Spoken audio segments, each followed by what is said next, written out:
sebagai seorang dokter di Puskesmas Pembimbingan 2. Saat ini saya ditugaskan untuk memberikan materi tentang pelatihan pengukuran faktor risiko PTM di wilayah lingkungan kerja kita.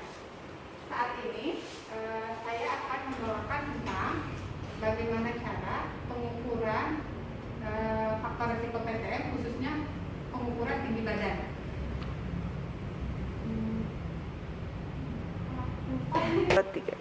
Oke, tujuan dari pelatihan ini agar ibu semua tahu bagaimana cara mengukur tinggi badan terkait dengan. Oke, sekarang sebelum saya masuk materi, saya pengen buat semangat dulu ya. Ibu hari ini semangat? Semangat. Oke, duduk saya ya. Kata-katanya habis saya. Tepuk semangat.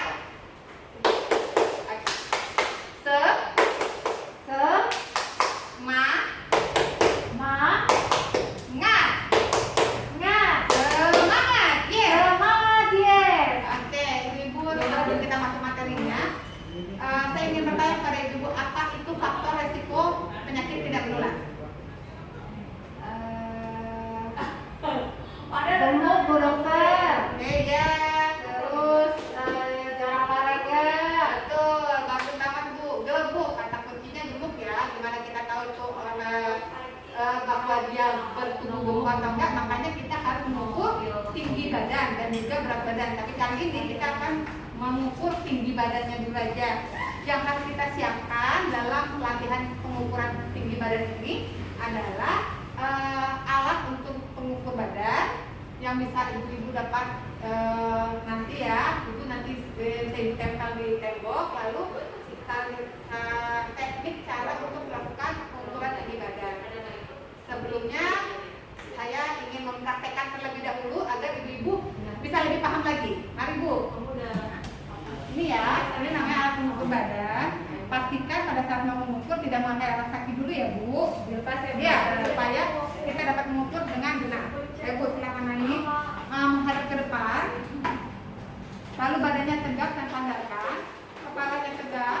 Oke, pandangannya lurus ke depan ya Bu. Lalu kita turunkan alat pengukurnya, lalu kita tekan. Sudah selesai, Ibu boleh turun. Selamat siang ibu-ibu kader sekalian. Selamat siang Bu. Selamat datang di pelatihan pengendalian faktor risiko PTM bagi kader Posbindu di wilayah kerja. Perkenalkan, nama saya Dr. Hedi Purnamasari dari Puskesmas Pilihan 1 Elok. Hari ini saya akan memandu jalannya pelatihan hari ini. Gimana kabarnya ibu-ibu sekalian? Baik Bu. Sebelumnya biar semangat, kita tepuk semangat ya. Semangat. Semangat.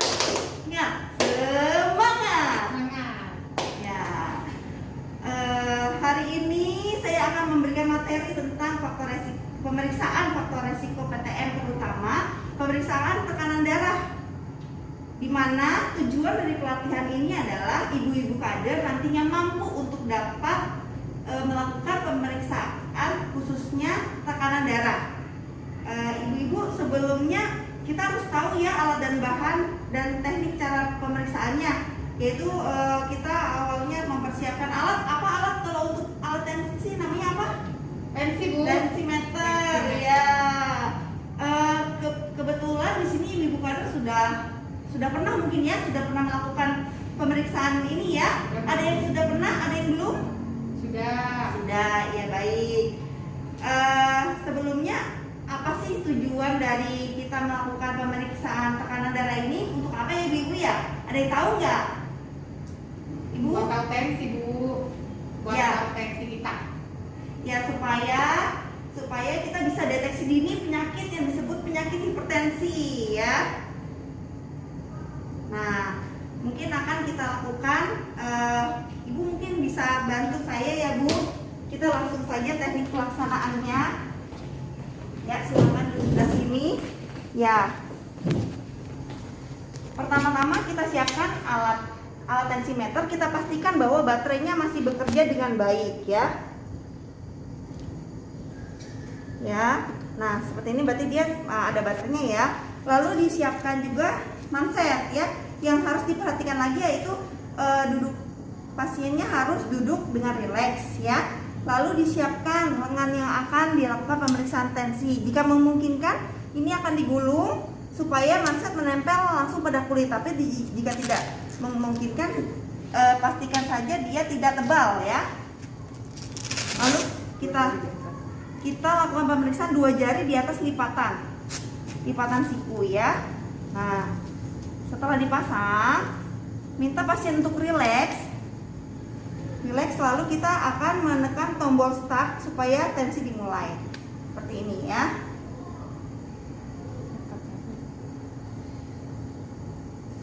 Ditunggu sampai muncul nilai dari tensi tersebut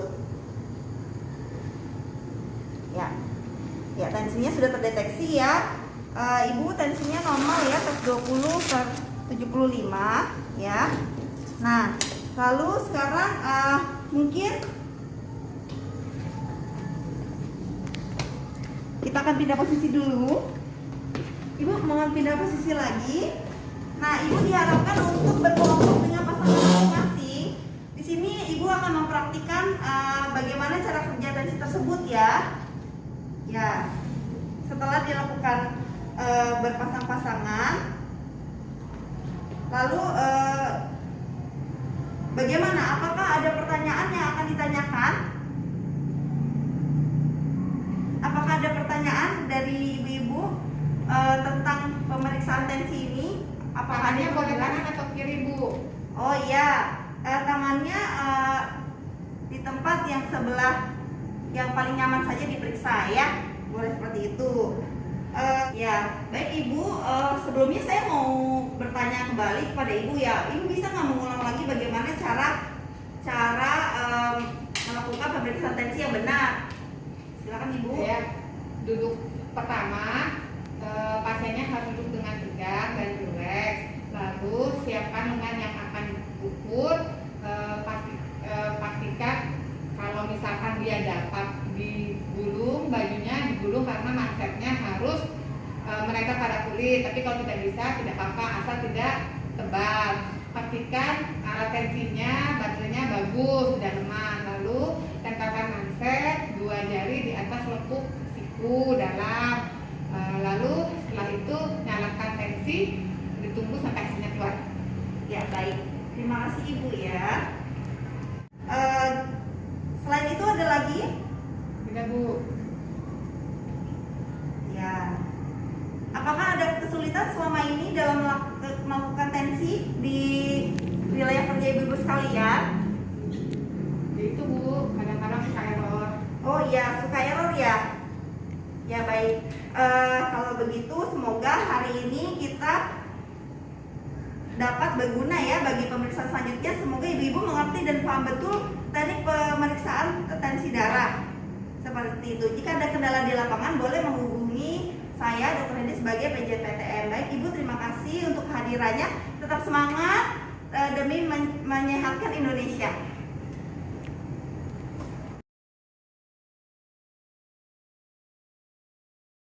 Assalamualaikum warahmatullahi wabarakatuh. Selamat siang Ibu-ibu. Waalaikumsalam, selamat siang. Ya, perkenalkan saya Dr. Marisa dari Puskesmas Kelurahan Cakung Barat. Siang hari ini saya akan menyampaikan materi pelatihan pengendalian faktor risiko penyakit tidak menular pada kader posyandu.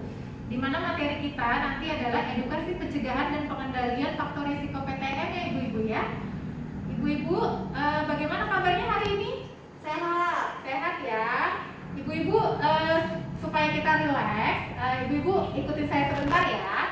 Kalau kau suka hati bilang oke. Oke. Kalau kau suka hati bilang oke. Oke. Kalau kau suka hati mari kita lakukan. Kalau kau suka hati bilang oke. Oke. Gimana ibu-ibu, sudah rileks? Sudah oke. Oke. Nah, ibu-ibu tahu nggak penyakit tidak menular itu apa? Penyakit tidak menular. Penyakit tidak menular. Contohnya deh kalau gitu. Tahu nggak ibu contohnya penyakit tidak gula menular? Dok. Penyakit gula, Penyakit diabetes. gula. Oke. Nah, ibu-ibu tahu nggak gimana caranya supaya mencegah penyakit diabetes itu? Rajin olahraga sama nggak ngerokok, Bu Dokter. Oke, ya Bu, benar ya. Di sini salah satunya saya akan menjelaskan tentang aktivitas fisik ya Bu ya, yang tadi Ibu bilang. salah satunya dengan rajin berolahraga, di mana aktivitas fisik itu merupakan setiap gerakan tubuh yang diakibatkan kerja otot rangka ya Bu ya. Dan kita harus membedakan nih Bu, aktivitas fisik sama latihan fisik. Kalau latihan fisik itu biasanya terukur ya, dan biasanya dia dilakukannya rutin ya Bu ya, selama 30 menit setiap hari, dan bisa 3-5 kali dalam 1 minggu ya Bu. Nah, kalau aktivitas fisik, Ibu bisa melakukan baik aktivitas fisik maupun latihan fisik. Ibu bisa melakukannya di rumah atau di tempat kerja, ya Bu ya. Kalau aktivitas fisik pasti Ibu sudah sering ya Bu ya melakukan ya Bu ya. Kayak misalnya nyapu, ngepel, ya beres-beres rumah. Nah, kalau untuk latihan fisik, Ibu biasanya bisa melakukannya dengan berjalan kaki selama 30 menit. Atau bersepeda, atau berenang, yang nantinya latihan fisik ini harus Ibu kondisikan dengan warga atau pasien yang nanti akan Ibu periksa ya Bu ya. Kemudian yang harus diingat, biasanya pada warga yang sudah lansia ya Bu ya, harus diingatkan untuk aktivitas fisiknya tidak lebih dari 60 menit ya. Kemudian latihan fisiknya tidak menggerak-gerakkan tubuh atau memantul-mantulkan tubuh ya Bu ya, karena kalau pada lansia itu rawan supaya mencegah penyakit diabetes itu. Rajin olahraga sama nggak ngerokok Bu Dokter. Oke, ya Bu, benar ya. Di sini salah satunya saya akan menjelaskan tentang aktivitas fisik ya Bu ya, yang tadi Ibu bilang. Salah satunya dengan rajin berolahraga, di mana aktivitas fisik itu merupakan setiap gerakan tubuh yang diakibatkan kerja otot rangka ya Bu ya. Dan kita harus membedakan nih Bu, aktivitas fisik sama latihan fisik. Kalau latihan fisik itu biasanya terukur ya, dan biasanya dia dilakukannya rutin ya Bu ya, selama 30 menit setiap hari, dan bisa 3-5 kali dalam 1 minggu ya Bu. Nah, kalau aktivitas fisik, Ibu bisa melakukan baik aktivitas fisik maupun latihan fisik. Ibu bisa melakukannya di rumah atau di tempat kerja ya Bu ya. Kalau aktivitas fisik pasti Ibu sudah sering ya Bu ya melakukan ya Bu ya. Kayak misalnya nyapu, ngepel, ya beres-beres rumah. Nah, kalau untuk latihan fisik, Ibu biasanya bisa melakukannya dengan berjalan kaki selama 30 menit, atau bersepeda, atau berenang, yang nantinya latihan fisik ini harus Ibu kondisikan dengan warga atau pasien yang nanti akan Ibu periksa ya Bu ya.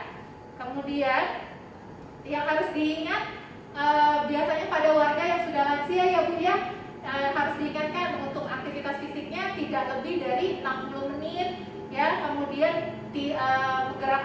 latihan fisiknya tidak menggerak-gerakkan tubuh atau memantul-mantulkan tubuh ya Bu ya, karena kalau pada lansia itu rawan seperti itu ya.